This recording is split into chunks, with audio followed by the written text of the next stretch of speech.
From the Weather NorCal Command Center, this is your afternoon update.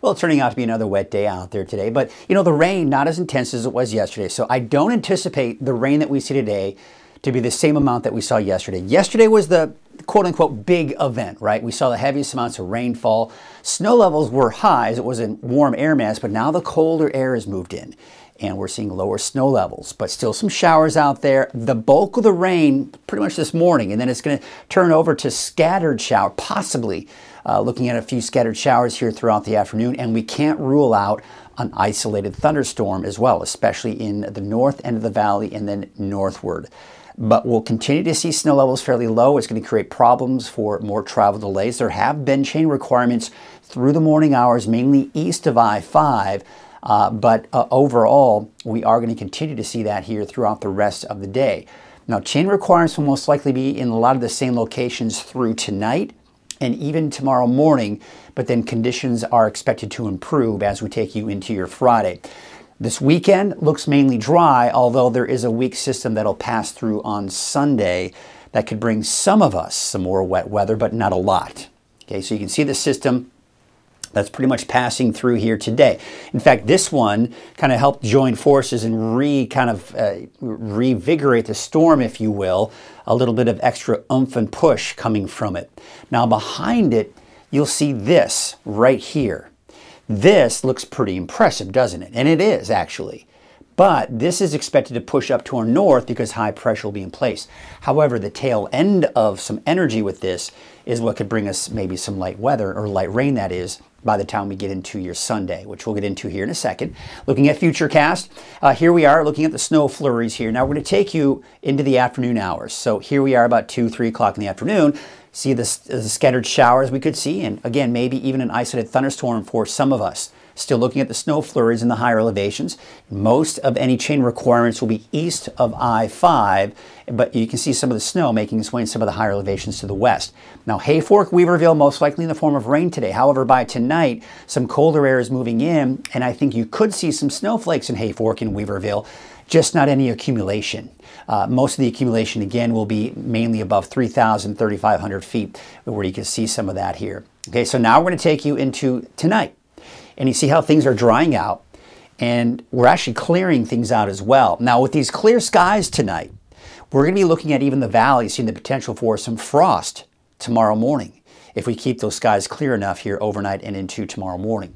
By the way, I also want to mention that we're still seeing a little bit of stray shower and snow flurry activity here off to the north and to the west, even into Friday morning. But again, see how we're seeing clear skies for the valley? Frost is a very good possibility here for tomorrow morning, so do what you can to protect any of those plants that are outdoors here.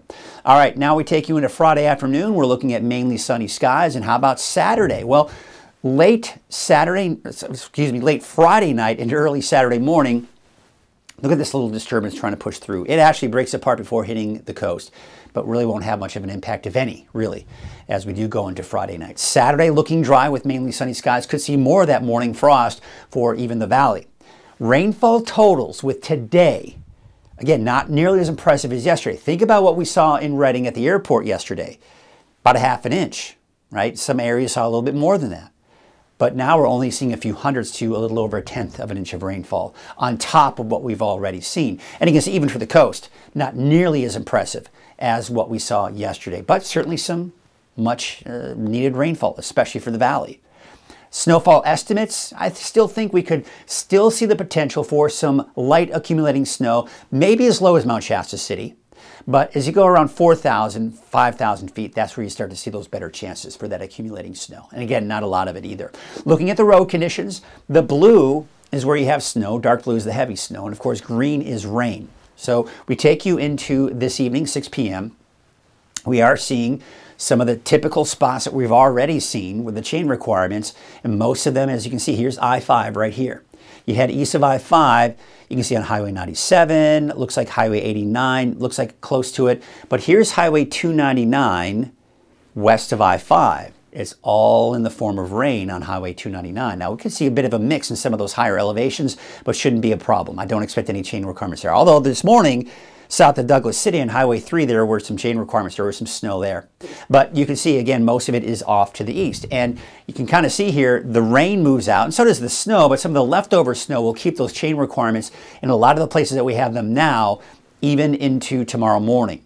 So bottom line, when it comes to driving over the next 24 hours, you need to keep a close eye on those road conditions. If you have a phone right now, take it out, put it in the phone mode, or in the camera mode, scan this QR code right here. I'll take my finger out of it. This is going to take you to Quick Maps.